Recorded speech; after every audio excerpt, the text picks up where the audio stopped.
Good afternoon. Can you hear me? Thank you.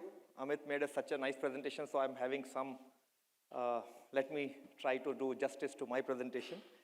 Well, the track I'm supposed to speak in is the new forces of innovation. And my presentation title is Run Digital Transformation. There's a purpose behind that. Let me take a swipe and say that in today's day and age, and please agree with me on this, innovation and digital transformation have practically become one and the same thing. When we say innovation, typically the way we define in our overall management jargon is we keep on innovating either incrementally or in a big disruptive way, and that will result into business having better profitability, business having more growth, business having more sustainability, and rather ensuring that we don't go out of the business if instead of we, somebody else is innovating. But if we see the definition of digital transformation, we almost use the same word. Use the technology, use the digital technology to ensure that business grows, it is profitable, it is sustainable, and somebody else does not do more digital transformation so that you don't go out of the business. So essentially the difference between the word innovation and digital transformation is essentially the use of digital technologies. And possibly then we can say digital transformation is possibly a subset of innovation. There is something much bigger which possibly is also lying beyond digital transformation as far as innovation is concerned. Now, I again dispute that, because when we started possibly as an industry, when all of you started digital transformation steps, it was not one major step. It was all some incremental steps, possibly to start with your automation of your processes, to automate your systems, right? To bring ERP, to bring possibly customer-facing website and many, many other things. When you started that, it was possibly a technology experiment, deployment of technology. But as you moved more and more into digital transformation exercises and you expanded the scope of that, you all have realized, I don't have to say that, you all have realized digital transformation projects are impacting the whole organization in much, much bigger way than we thought it will be just one technology. Your organizational systems and processes are changing. Your organizational hierarchy is changing. The way you interact with customers is changing. The way your customers want to consume your product is changing. The way your customers want to experience your entire service delivery is changing. The way you do your projects, in my case, possibly a project like building a data center, or in your case, possibly developing a super cool application. The way you do your projects, you use the word DevOps, we use AIOps, we use many, many terms. The way we are doing agility into our projects is changing, and that is not changing just a technology per se, or it is not having a limited way, or, which is impacting your organization. It is impacting you as a whole. It is impacting people. It is impacting culture. And I think Amit's presentation has talked quite a lot of facets about that how digital transformation is impacting our businesses in a very, very big way.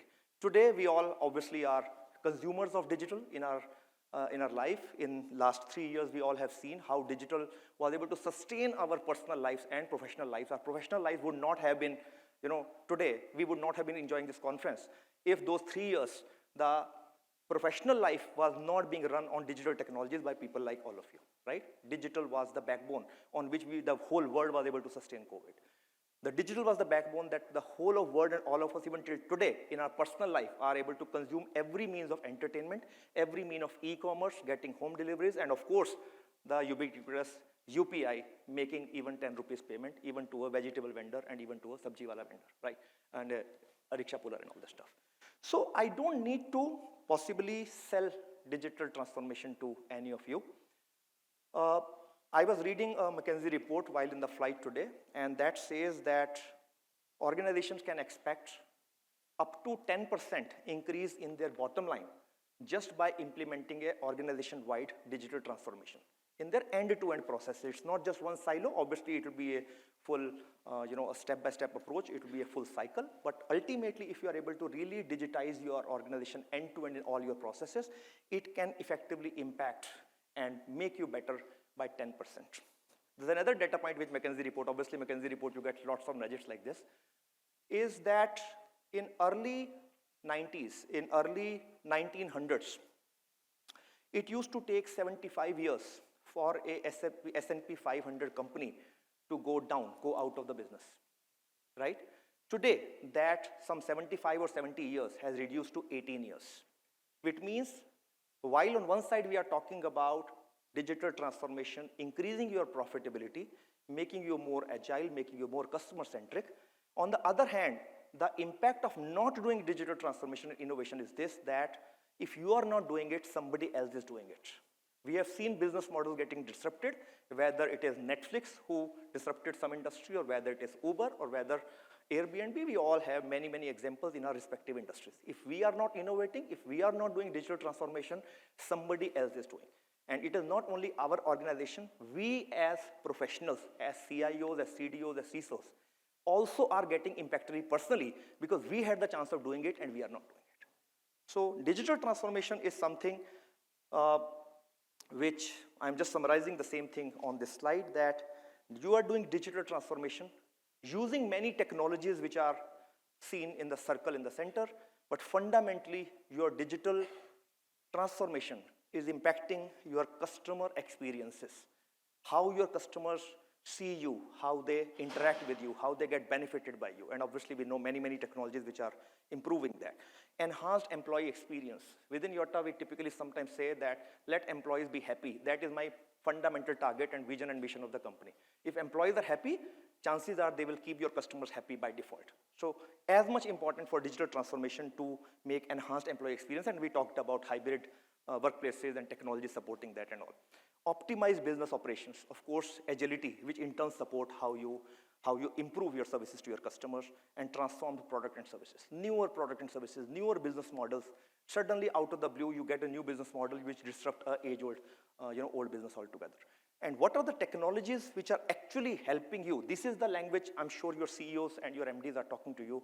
But to achieve these end goals, ultimately the technology which all of you are using are what in the center. Cloud computing, making you agile. Whether you use it on a SaaS layer, whether you use it on a PaaS layer, whether you use it on an IaaS layer, whether you make it hybrid, private-public combination because of your many parameters you consider for doing that, whether you use a hybrid multi-cloud because ultimately it ends up becoming a combination of your captive and hyperscale clouds, whether you use containers, giving you more agility to transform your workloads, to transfer your workloads.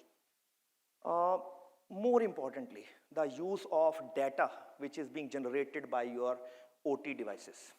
What IT was till few years back was more of IT. Sorry, I'm using a word which is like a circular reference. What IT was real IT few years back. Today, IT is more about OT. We are possibly 700 crore people in the world, and a subset of that may be using internet today, possibly 400 crore, I don't know the real number.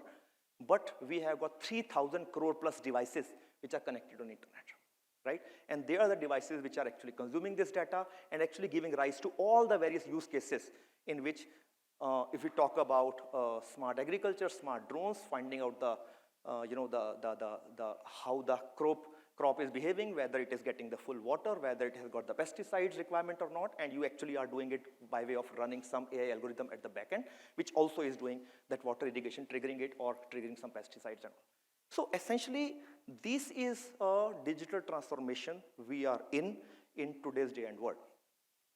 Now, as we are all, I'm using the word we because it's you all who are actually doing it in your organizations, as we are doing this digital transformation exercise step by step over last couple of years, the shape and trends of digital transformation, the meaning of digital transformation also is assuming very different meanings over a period of time. How? Possibly we started that because these are technologies which are new, you don't know what will be the impact of making some change in your running IT. It should not impact your BAU. So what you will do, possibly you will make some incremental pilot project along with the vendor. But today, possibly that time has gone.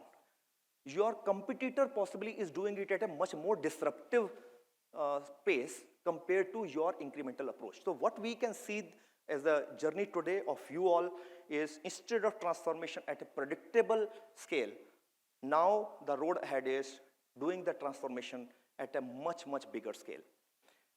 Earlier, I think we all, this is something which I think is a favorite subject for all of you. Earlier, we all were happy with our IT data, RDBMS. The structured data which is getting generated by our various systems into the various workflows which were there in our organization, procure to pay or customer to bill and things like that. Today, you are actually using a data which is much, much, much more different, which is unstructured data, which is NoSQL data, which is actually giving insights to you, which possibly were hidden into some layers which were not known to you at all. Today, you are actually getting data from your machines, from your devices. If I talk, possibly after this event, I will talk to you what type of insight we are getting in our own data center by implementing so many of sensors and actually applying some sort of AI at the back end and getting insight in my maintenance cycle of my equipment, which otherwise I would not have got at any moment of time. Earlier, you were focusing on individual functions and processes. It is almost the same first point, but now it is, even when you are doing it in step-by-step way, even when you are doing it, okay, let me digitize this part. Possibly the first, the low-hanging fruit always is customer front experience. Even if the front end should be digital, even at the back end you have some manual controlled processes, you can possibly do that. But ultimately what you are doing, and what we have seen many of our customers doing, especially in the startup space, they actually are disrupting, innovating into many, many processes in their organization, front end as well as back end, but they are actually connecting all of them with the overall vision through APIs. They're actually trying to create an overall ecosystem, so nobody is happy today with a silo automation, with a silo digital experience. The real experience which you can give to your customers is only when you are creating a complete end-to-end connected ecosystem. That does not mean a complete end-to-end ERP which will do the magic. No, obviously that does not mean. As I said, it means doing very, very pointed automations, but then having an ecosystem approach of APIs to actually connect all of them to connect one single whole. And today's technologies which are available, you know that either on cloud or many other technologies which actually help you actually do this very, very fast innovations and actually connecting all of them into a single ecosystem. The next point is that there was a time when you were focusing totally on few very large operators, possibly some SI who will do everything end-to-end for you, right? Possibly one single operator, maybe a cloud operator, will do everything end-to-end for you. Maybe that operator, maybe that entire dependency of yours is totally outside and you don't have anything in-house. What I am seeing, and especially possibly for many, many geopolitical reasons which Amit was talking about, is a gradual shift. For sure, this shift is very fast in government sector. Maybe it is a little slower in private sector. Is gradually shifting to self-reliance as well. Self-reliance within the country as well, trying to use the digital technology adopters and vendors who are actually Indian origin vendors. So that shift, maybe because of the geopolitical reasons like Ukraine, which basically is making one country isolated and which is actually creating a fear, if tomorrow that happens to India, what will happen? So are we self-reliant? Is my payment systems, are my overall government system will keep on working even if we end up creating enmity with some powerful country outside? And of course, the last one is very, very simple. If you want to really experiment with multiple technology as a part of your digital transformation exercise, you really cannot go with your old approach of putting a whole lot of capex, putting a lot of dabbas in your data center, and then figuring out what will happen out of that, and then ultimately realizing possibly it was not good for you because you were just experimenting. Possibly that is not the age. So everything needs to be consumed on a service basis.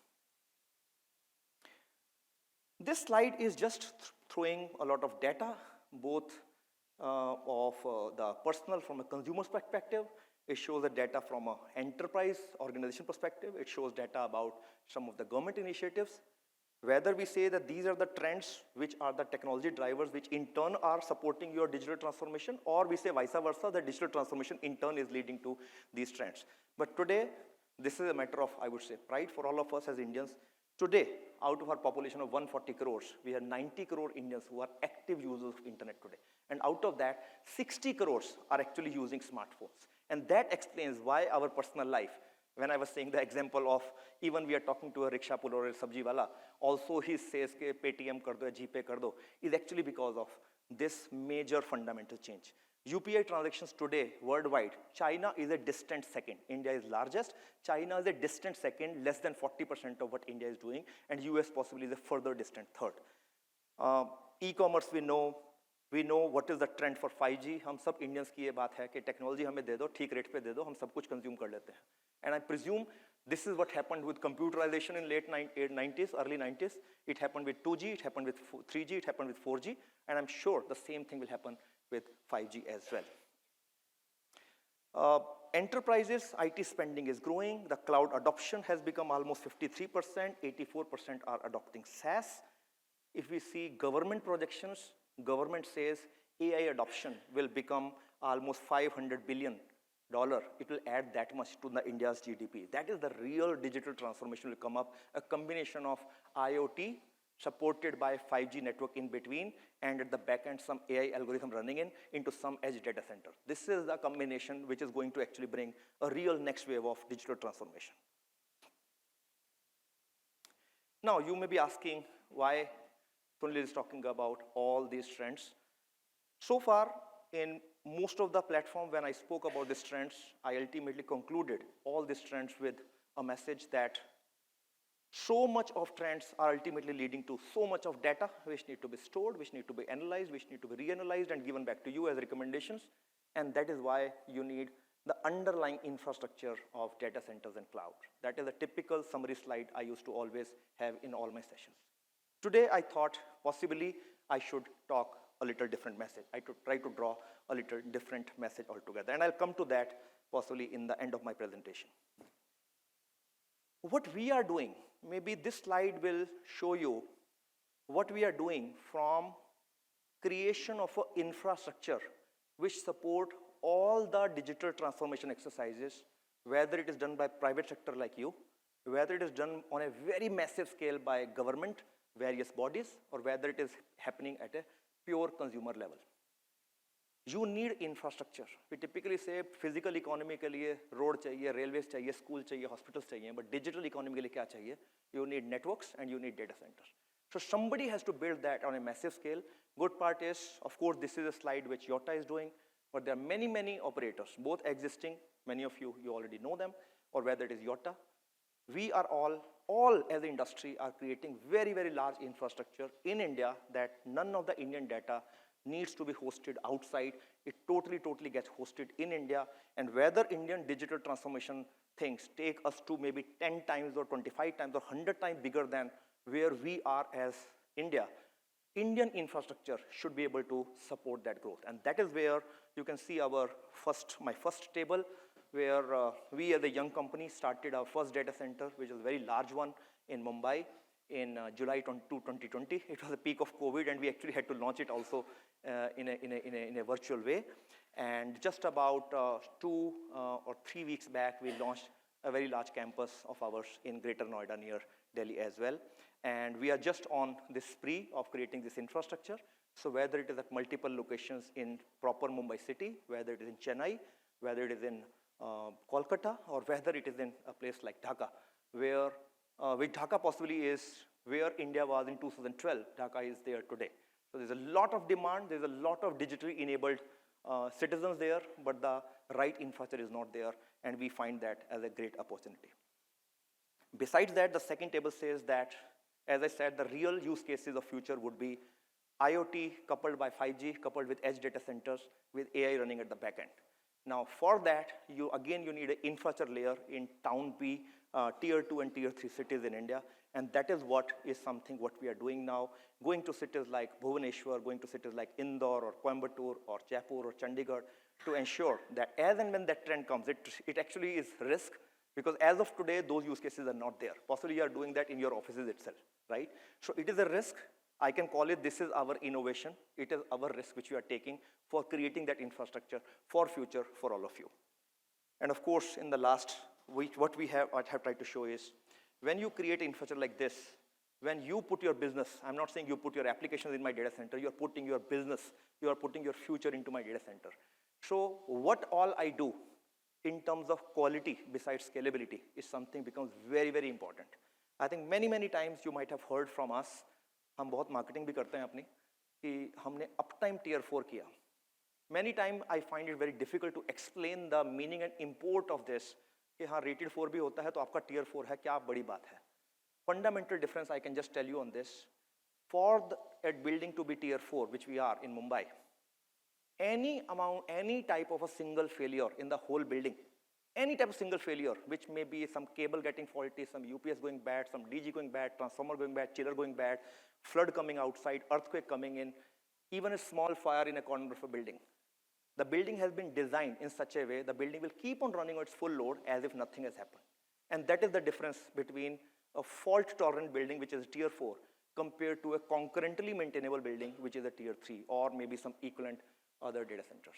So essentially what I'm trying to convey is, when we are talking about digital transformation, we are talking about digital transformation having the impact of making or breaking your businesses. What is the infrastructure on which you are putting that digital transformation? Where are you betting in?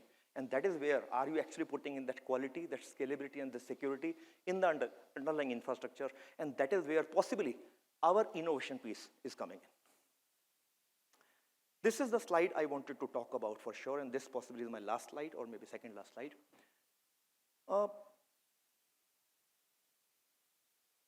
Possibly the age and time of we giving co-location as a data center industry has gone. I don't know how many of you actually subscribe to plain co-location services from data centers nowadays. That was a good time of early 2000, which I remember that I had to convince my customers like you to shift your captive data center as it is physically into my data center. Because सबको लगता था यार हमारे data के अंदर हाथ डाल के कुछ कर लेंगे. You know, that was the time obviously we were into that time at that time. Today in days and time, you say, boss, मेरे को cloud चाहिए. Forget dedicated servers on a OpEx model in your data center. The cloud चाहिए. Cloud भी IaaS layer पे नहीं चाहिए. Directly application on a multi-rented model पे मेरे को दे दो, सब कुछ दे दो. That is what Salesforce is, for example. And that is what you all are consuming. So again I'm saying our innovation, our contribution to digital transformation was, and that is what we as Yotta, we have an undue advantage of starting late. So naturally we can write our destiny afresh. We don't need to be bothered by legacy. We actually are trying, and we have created a phenomenal layer of services on the top of what my data centers are. You must have seen, that's why I'm not showing you some large pictures of my data centers and all. That is not the real story. That is the underlying foundation. The real story is, can in India somebody create a public cloud which can possibly compete with the hyperscaler cloud operators, right? Can the same operator give you a whole lot of agility in terms of experimentation? मेरे को digital transformation का project करना है. I don't know कितना successful होगा. मेरे को budget allocate नहीं हुआ है. Are you willing to come and do experimentation with me? पैसा बाद में देखा जाएगा. आप एक चीज दे रहे हो, silo product दे रहे हो, but इस चीज को end to end करने के लिए there may be many vendor required, and it's a fact. Many of the implementation which I have done in my data center, even when I sign my service order form with the customer, many things are not visible. When we start implementing, we find, oh, इसको implement करने के लिए तो किसी और startup की कोई service लगेगी, which I don't have possibly, right? This is happening continuously with us. Continuously with us, we are getting, and that is what your digital transformation is. You will end up getting into those small problems, the bigger services you will get. But when you try to connect the entire project end to end and have an end benefit of your digital transformation project, you end up finding whole lot of gaps where you end up trying to see इस vendor को इस vendor से बात करवाओ ताकि आपको end purpose मिल सके. That is the, I would say, story we are trying to create as Yotta, that while I am creating an infrastructure at a data center layer, I'm creating an infrastructure at all the IT services layer which go up to the SaaS level by partnering with various startups and software provider. But can I actually act as that person who filling the gaps for your data center, for your digital transformation projects? Which does not say, sir, ये service तो आपने sign नहीं की थी, इसके लिए एक नया soft sign करो, और इसके लिए आप किसी और vendor को ढूंढ लो. Believe me, in the last 2.5 years, ever since we started, my delivery team is not here today, but Rajesh ji and many of my senior colleagues are here. We have found innumerable examples of largest enterprises, many of you are actually my customers, and even smaller startups giving us literally a challenge. Sunil, ये करके दिखाओ. तुम इतनी बड़ी-बड़ी बातें करते हो, ये करके दिखाओ. And what we have done, we actually on our cost, we actually taken some third-party vendors. We actually got that extra work done which customer wanted me to do. So my end message on this was, when you are getting into your digital transformation projects, which are very complex, which are very uncertain, you need a great infrastructure which is agile, that is given. But more than that, you need a partner who possibly can take risks, who can go along with you. And that he will not do because usko paropkar karna hai ya usko bada acha lagta hai wo karna, obligation nahi. Obviously, if I'm able to help you at that time, you by default will have trust on me, and then you will give business to me in future. That is the message I wanted to convey about Yotta.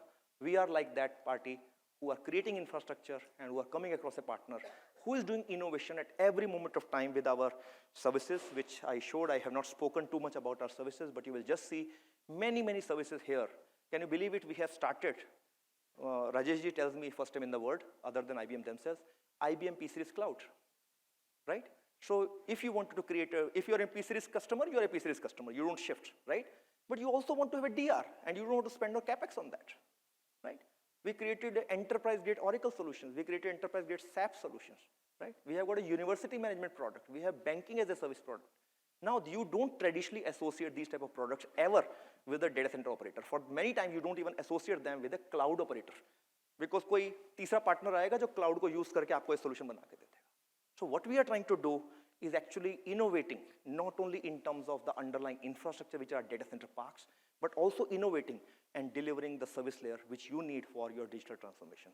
Just wanted to make the final announcement that we are, today what the cloud we are running is a smaller version. I can't say that in any way competes with the large hyperscaler cloud operators, but we are in the process for the last 8-9 months if making what internally we call as Cloud 3.0. We are making our own based on cloud stack, based on open source, based on OpenStack, based on open source technologies. We are creating our own, which I say India's Desi cloud, right? Which to start with also will give almost the entire range of IaaS services which you need with a lot of automation with the self-service layer. I hope that we'll be able to deliver 80% of the services which you expect from hyperscalers with the same performance, with the same security, with the same safety which you expect from your larger counterparts. Thank you so much. This is the message I wanted to share. Thanks for listening to me.